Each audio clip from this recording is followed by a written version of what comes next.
ഈ സുജിത് ദാസിനെ ഈ 3 കൊല്ലത്തിനിടക്ക് 1 or 2 പ്രാവശ്യം, അതും ഈ പോലീസുകാരുടെ ട്രാൻസ്ഫറുമായി ബന്ധപ്പെട്ട്, അമ്മക്ക് ക്യാൻസർ, ഭാര്യയ്ക്ക് കിഡ്നി പേഷ്യൻ്റ്, പിന്നെന്താ ഒന്നും കൂടെ ഉണ്ട്, കുട്ടിക്ക് വളർച്ചയില്ലായ്മ, ഒരു പോലീസുകാരൻ പാവം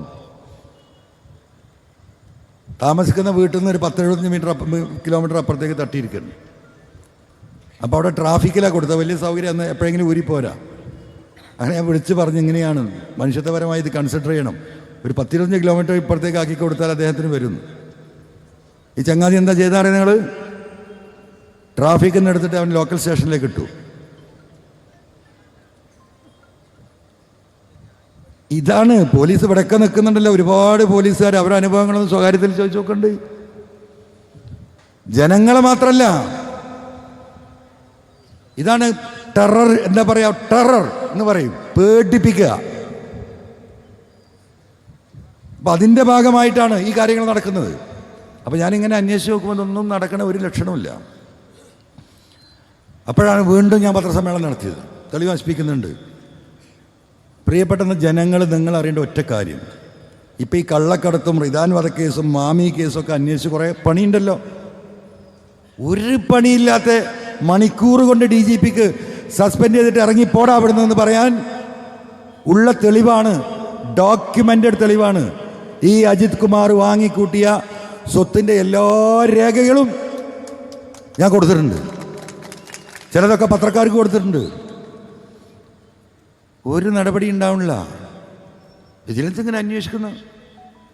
അപ്പോഴാണ് മുഖ്യമന്ത്രി പത്രസമ്മേളനം നടത്തുന്ന 11 മണിക്ക് മുമ്പ്, 4 ദിവസം മുമ്പ് എൻ്റെ കയ്യിൽ കിട്ടിയതാണ്, തിരുവനന്തപുരത്ത് ഇയാൾ 35 ലക്ഷത്തിന് 33,80,000 ഫ്ലാറ്റ് വാങ്ങി, 10ാമത്തെ ദിവസം 65 ലക്ഷത്തിന് മറിച്ച് വിറ്റു. ആധാരത്തിൻ്റെ കാര്യമായി പറയുന്നത്, ആധാരം നിങ്ങളൊക്കെ ചാനൽ കണ്ടിട്ടുണ്ടാവുമല്ലോ. ഈ സാധനം ഞാൻ 11 മണിൻ്റെ മുമ്പ് പുറത്ത് വിടുക, ഇതെങ്കിലും കണ്ടിട്ട് CM ഒന്ന് അടങ്ങിക്കോട്ടെ എന്ന് വിചാരിക്കാൻ. അതിന് മുമ്പിലൊക്കെ കൊടുത്തിട്ടുണ്ട്. അതൊന്നും ഇത്ര ക്ലിയറായിട്ട് നമുക്ക് എന്താ പറയുക കാണിച്ചു കൊടുക്കാൻ പറ്റില്ല. കാരണം ഒരു ദിവസം 2 ദിവസം പോലീസുകാർ അന്വേഷിച്ചെങ്കിൽ ആ 2-3 സംഗതികൾ കൂട്ടിമുട്ടുള്ളൂ. ഇത് പച്ചയായി 33,80,000 രൂപ ക്യാഷ് ആധാരത്തിൽ എഴുതിയിരിക്കുന്നു, റൊക്കമായി പണം കിട്ടി ബോധിച്ചു. പിന്നെ 10ാമത്തെ ദിവസം 65 ലക്ഷത്തിന് മറിച്ച് വെക്കുമ്പോൾ ആ 65 ലക്ഷം പണമായി സ്വീകരിച്ചിരിക്കുന്നു. ഇതാ ഡോക്യുമെൻ്റ്. ഒറ്റ പോലീസുകാരനാ DGP ഓഫീസിൽ നിന്ന് തിരുവനന്തപുരം രജിസ്ട്രാർ ഓഫീസിൽ പോയിക്ക 1 മണിക്കൂർ കൊണ്ട് ഈ ഡോക്യുമെൻ്റ് ശരിയാണെന്ന് പറയാം. നെറ്റ് തന്നെ കിട്ടും, എല്ലാവർക്കും കിട്ടും. ഞാൻ ആ ലിങ്ക് വിട്ടിരുന്നല്ലോ. എന്ത് ഇദ്ദേഹത്തെ തൊടാത്തത്? അപ്പം തെളിവ് കൊടുത്ത കേസ് 6 മാസത്തെ വിജിലൻസിന് അന്വേഷണത്തിന് കൊടുത്തു, മറ്റൊക്കെ 1 മാസമാണ്. ഇതെന്ത് നീതി? ഇവിടെയാണ് വിഷയം, ഇവിടെയാണ് RSS കടന്നു വരുന്നത്.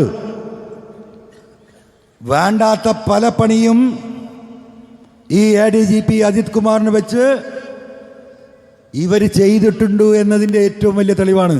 ഇതിലപ്പുറമുള്ള തെളിവ് ഇനി എന്താ നിങ്ങൾക്ക് വേണ്ടത്? 11 മണിക്ക് CM നടത്തുന്ന പത്രസമ്മേളനത്തിന് മുമ്പ് അദ്ദേഹത്തിൻ്റെ ഓഫീസിലേക്ക് ഇത് വാട്സാപ്പിൽ അവിടുത്തെ ചില എനിക്കറിവുള്ള അദ്ദേഹത്തിൻ്റെ സ്റ്റാഫിനെ അയച്ചു കൊടുത്തു, ഒന്ന് കൊണ്ടേ കാണിച്ചു കൊടുക്കണം പ്ലീസ്. ഇതാണ് ഇതിൻ്റെ സ്ഥിതി. ഒരനക്കൂല, അനങ്ങൂല. നമ്മൾ വെള്ളപ്പൊക്കത്തിൽ ഇങ്ങനെ എന്താ പറയുക, നമ്മൾ ചില വീഡിയോ ഒക്കെ കാണുന്നുണ്ടല്ലോ, കുട്ടിയും തള്ളയും കൂടി വെള്ളപ്പൊക്കത്തിൽ പെട്ടിട്ട് ഒലിച്ചു പോകുമ്പം ആ അവസാനത്തെ കെട്ടിപ്പിടുത്തം, പിന്നെ മരിച്ച അവിടെ പിരിയാണല്ലോ, ആ പിടുത്തം അങ്ങനെ പിടിച്ചിരിക്കുക. എന്തിനാണ് സഖാക്കളെ, എന്തിനാണ് സഖാക്കളെ?